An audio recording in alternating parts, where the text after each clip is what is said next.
So we're going to start with a breakfast dish Okay, great. that could also be brunch, but the shortcut in this one is frozen waffles. Oh, fun! And so many families have them in the freezer anyway. Exactly, and if you make your own waffles and freeze them, then just take them and cut them into quarters. So what I'm going to ask you to do for me, Rachel, if you wouldn't mind, we've already cut these frozen waffles into quarters. I want you to give me a nice even layer in your beautiful 13 by 9. Thank you. And we have sprayed a little bit of nonstick cooking spray in the bottom. You could also do a little butter if you wanted to. We're going to make an easy custard that goes along with this. Great.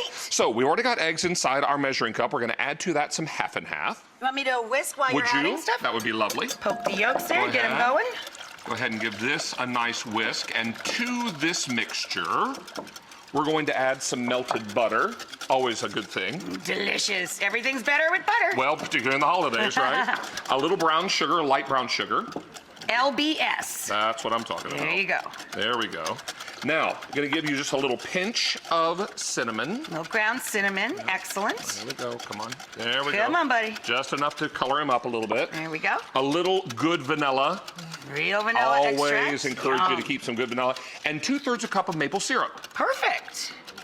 So it's a maple custard. It's a maple custard. Let this sit for a few minutes because once it does that, it will soak up all that beautiful custard mixture. Yum. And then we're going to pop this into the oven. Let me throw him into the Would you? That would be fantastic. All right. And so what's going to happen here is that's going to bake up in the oven really quickly, about 35 to 45 minutes. And then what we're going to do is take mixed berries. Now, I have done strawberries, raspberries, blackberries, blueberries. You can do any berries that you like. You're going to take a little extra maple syrup here, Rachel, and we're going grab to... this one? Yeah, that'd be great. I got the hot one. So we'll bring him out. And what happens here is that this gets golden brown delicious. Yum. So it's really, really lovely. It's buttery, it's custard, it's really rich, and it's got that great maple flavor, Beautiful. Right? Then we take our mixed berries that I've got right here, get it into a bigger bowl. Okay. Like so. And then we're going to take more maple syrup and toss this in maple syrup. Oh, just to give him a little coat. And if you like whipped topping, and who doesn't, right?